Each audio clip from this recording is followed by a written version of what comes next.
사순절 성경 읽기 요한복음 12장. 6월절이 시작되기 6일 전에 예수께서 베다니에 도착하셨습니다. 그곳은 예수께서 죽은 사람 가운데서 다시 살리신 나사로가 사는 곳이었습니다. 그곳에서 예수를 위해 잔치를 베풀었습니다. 마르다는 음식을 날랐고 나사로는 예수와 함께 음식을 먹고 있는 사람들 가운데 함께 있었습니다. 그때 마리아가 매우 값비싼 향유인 순수한 나드 1리트라를 가져다가 예수의 발에 붓고 자기 머리털로 예수의 발을 닦아 드렸습니다. 집안은 온통 향내로 가득했습니다. 그때 제자들 중 하나이며 나중에 예수를 배반할 가롯 유다가 말했습니다. 왜 이 향유를 300데나리온에 팔아 가난한 사람들에게 주지 않고 낭비하는가? 그가 이렇게 말한 것은 가난한 사람들을 생각해서가 아니었습니다.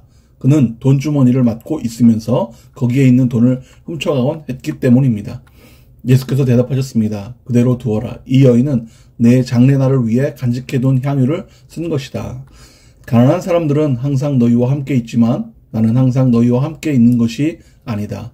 유대 사람들의 큰 무리가 예수께서 베다니에 계시다는 것을 알고 몰려왔습니다.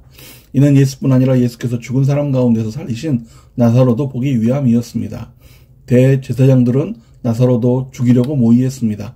그것은 나사로 때문에 많은 유대 사람들이 떨어져 나가서 예수를 믿기 때문이었습니다. 다음날 명절을 맞아 올라온 많은 사람들이 예수께서 예루살렘으로 오신다는 말을 듣고 종려나무 가지를 꺾어들고 예수를 맞으러 나가 호산나 주의 이름으로 오신 분에게 복이 있도다.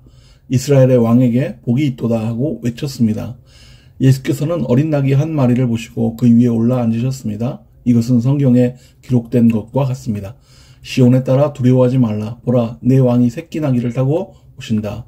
제자들은 처음에는 이 일을 이해하지 못했습니다. 그러나 예수께서 영광을 받으신 뒤에 비로소 이 말씀이 예수를 두고 기록한 것이며 또한 사람들도 예수께 그렇게 행했다는 것을 깨닫게 됐습니다. 또 예수께서 나사로를 무덤에서 불러내 죽은 사람 가운데서 살리셨을 때 함께 있던 사람들이 그 일을 증거했습니다. 이처럼 우리가 예수를 맞으러 나온 까닭은 예수께서 이런 표적을 행하셨다는 말을 들었기 때문이었습니다. 그러자 바리새파 사람들이 서로 말했습니다. 보시오, 온 세상이 예수를 따르고 있으니 이제 할 수 있는 것이 없지 않소. 명절에 예배드리기 위해 올라온 사람들 중에 그리스 사람도 있었습니다. 그들은 갈릴리 베세다 출신인 빌립에게 와서 간청했습니다. 선생님, 우리가 예수를 뵙고 싶습니다. 빌립은 안드레에게 가서 말했습니다. 이어 안드레와 빌립이 함께 예수께 말씀드렸습니다. 예수께서 대답하셨습니다. 인자가 영광 받아야 할 때가 왔다. 내가 진실로 너희에게 말한다. 미랄 하나가 땅에 떨어져 죽지 않으면 하나 그대로 있고 죽으면 많은 열매를 맺게 된다. 자기 생명을 사랑하는 사람은 잃을 것이요 이 세상에서 자기 생명을 미워하는 사람은 영원히 그 생명을 보존할 것이다. 누구든지 나를 섬기려면 나를 따라야 한다. 내가 있는 곳에 나를 섬기는 사람도 함께 있을 것이다. 누구든지 나를 섬기면 내 아버지께서 그를 귀하게 여기실 것이다. 지금 내 마음이 몹시 괴로우니 내가 무슨 말을 하겠느냐?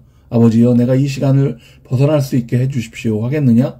아니다. 나는 바로 이 일 때문에 이때 왔다.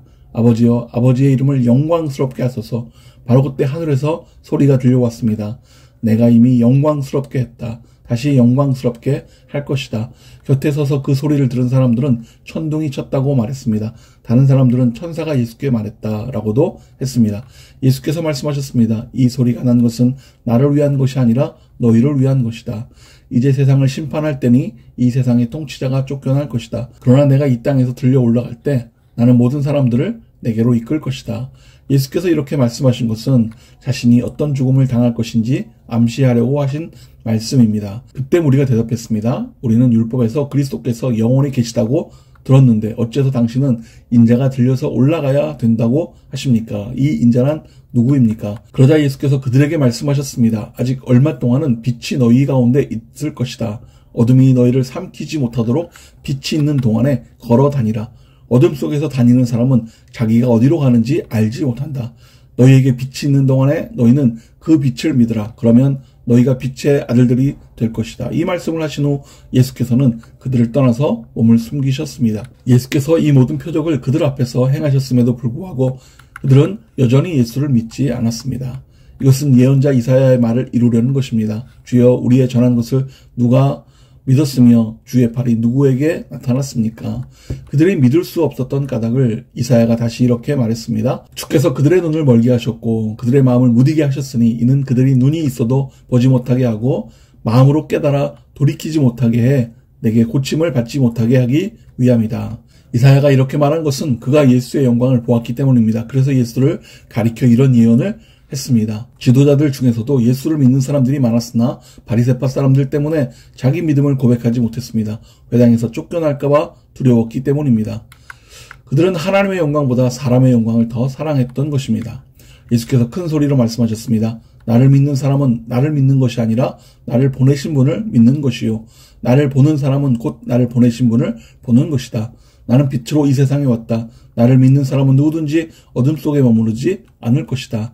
내 말을 듣고 지키지 않는 사람이 있다 해도 나는 그 사람을 심판하지 않는다. 나는 세상을 심판하러 온 것이 아니라 구원하러 왔기 때문이다. 나를 거절하고 내 말을 받아들이지 않는 사람을 심판하시는 분이 따로 계시다. 내가 말한 바로 이 말이 마지막 날에 그를 심판할 것이다. 나는 내 뜻대로 말하지 않았다. 오직 나를 보내신 아버지께서 무엇을 말해야 하고 무엇을 이야기해야 할지 내게 명령해 주셨다. 나는 그가 주신 명령이 영생이라는 것을 안다. 그러므로 나는 무엇이든지 아버지께서 내게 말씀해 주신 대로 말한다. 아멘.